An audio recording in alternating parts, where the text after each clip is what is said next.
बिस्मिल्लाहिर्रहमानिर्रहीम। अस्सलाम वालेकुम। प्यारे दोस्तों, यूक्रेन की इमरजेंसी सर्विस का कहना है कि दारुल हुकूमत कैफ में मरकज़ी टेलीविज़न टावर पर रूस के मिसाइल हमले के नतीजे में 5 अफराद हलाक जबकि 5 शदीद ज़ख्मी हो चुके हैं। अहकाम के मुताबिक सरकारी टीवी की कुछ नशरियात बंद हो गई हैं, मगर नशरियाती ढांचे को कोई नुकसान नहीं पहुंचा है। खबर रसां AFP के मुताबिक मंगल को शहर में धमाके की आवाज़ सुनी गई, जिसके बाद बाबी यार के इलाके में धुआं उठते देखा गया। यूक्रेन की वजारत दाखिला का कहना है कि नशरियाती आलात को नुकसान पहुंचा है और टेलीविज़न चैनल्स कुछ देर के लिए काम नहीं कर रहे।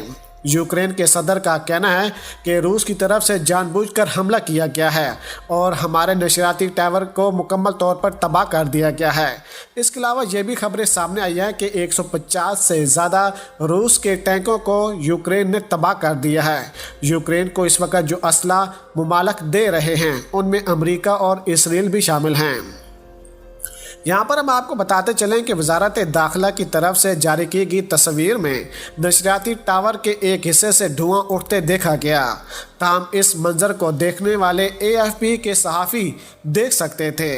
अब भी टावर अपनी जगह खड़ा है। वजारत दाखिला के मुताबिक नशरियात बहाल करने के लिए मुकम्मल तौर पर काम जारी है। इससे पहले रूसी वजारत दफा के तर्जमान ने कहा था कि रूसी फ़ौज रूस पर मालूमात के हमले रोकने के लिए कैफ में टेक्नोलॉजी के बुनियादी ढांचे को निशाना बनाएगी।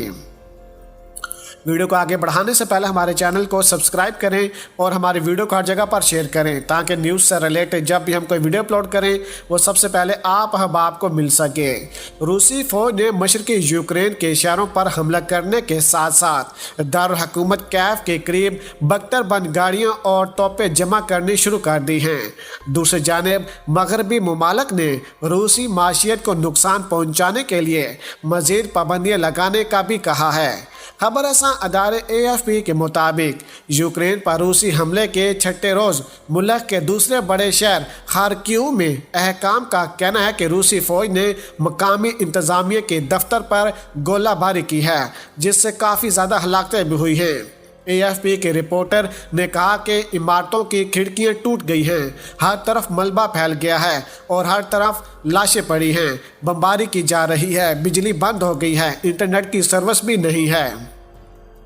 एक रिपोर्ट के मुताबिक बहरे अस्वाद के करीब वाक़या शहर खैर सकंद के दाखिली रास्तों पर रूसी फ़ौज ने चौकियां कायम कर ली हैं और वहां पर अपने कब्जे का दावा कर दिया है।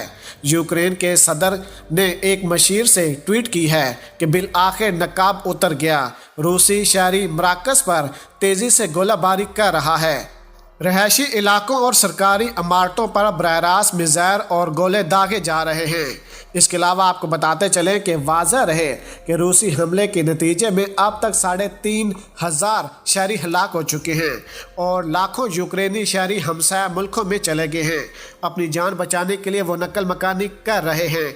इंडिपेंडेंट उर्दू से गुफ्तगू करते हुए अहम ओहदेदारों ने नाम नाज़ार करने की शराइत पर बताया कि पाकिस्तान और रूस और यूक्रेन के दरमियान जंग से मुतल्लक गैर जानबदार रहा है। उनके मुताबिक हम उम्मीद करते हैं कि एक दिन पाकिस्तान अपना मौक़िफ़ तब्दील करेगा और इस मामले में ज़्यादा सरगर्म पोजीशन इख्तियार करेगा। इस सवाल के जवाब में कि पाकिस्तान यूक्रेन पर रूसी हमले को रूसी जहरीत के बजाय दोनों ममालिक के दरमियान एक तनाज़ा करार देता है। मरकीन चौक ने कहा कि इससे फ़र्क नहीं पड़ता कि कोई मुल्क इस जंग को क्या कहकर पुकारता है, लेकिन रूस और यूक्रेन के दरमियान हर पैमाने से एक फेल सकील जंग हो रही है। उनके मुताबिक रूस ने यूक्रेन पर चढ़ाई की है और रूसी फ़ौजें हमारे लोगों को मार रही हैं। यूक्रेनी सफ़ीर मार्किन ने उम्मीद ज़ाहिर की कि पाकिस्तान अमन और तनाज़ात के हल के लिए सफारती तरीक़ों की हमायत और इस जंग की मज़ामत करेगा। इससे कबल इस्लामाबाद में अपनी रहायशगाह पर प्रेस कॉन्फ्रेंस से खिताब करते हुए मार्कियान ने कहा कि रूस यूक्रेन के खिलाफ जहरीत की है और उसकी फ़ौजें पूरे मुल्क में मासूम शहरियों का कत्ल आम कर रही हैं।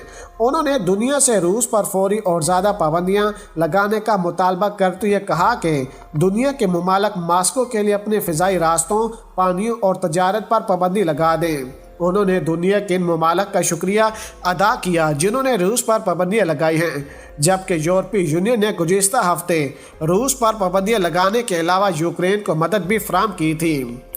انہوں نے مزید کہا کہ یورپی یونین اور اقوام متحدہ کو روس پر مزید پابندیاں عائد کرنی چاہیے۔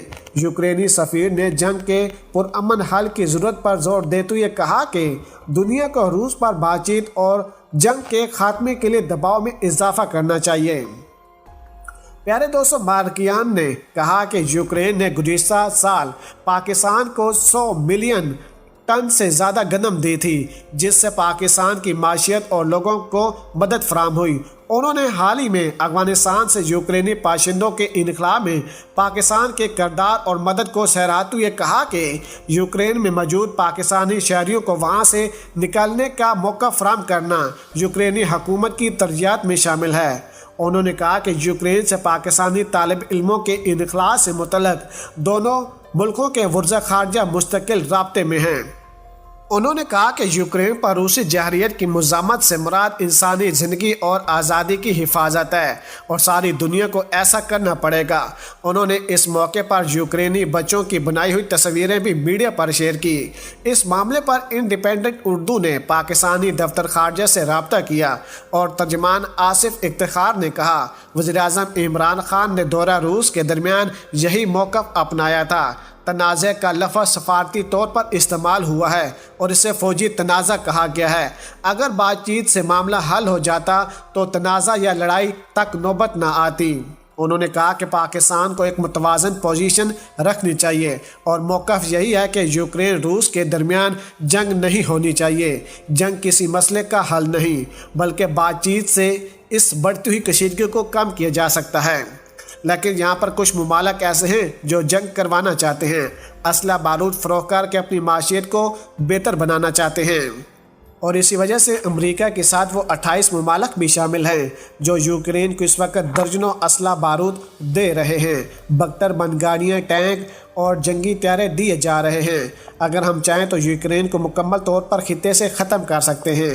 روس کی ٹیکنالوجی کا مکمل استعمال نہیں کیا گیا ہے، ہم اپنی طاقت کا صرف 5% استعمال کر چکے ہیں، لیکن یوکرین کی طرف سے زبردست حملے کیے جا رہے ہیں۔ ہم بار بار یوکرین کو یہی کہہ رہے ہیں کہ وہ ہتھیار ڈال دیں۔ اگر وہ ہتھیار نہیں ڈالتے تو ان کا انجام بہت برا ہوگا، اور پھر ہم دیکھیں گے کہ کون سے ممالک ان کو سپورٹ کریں گے۔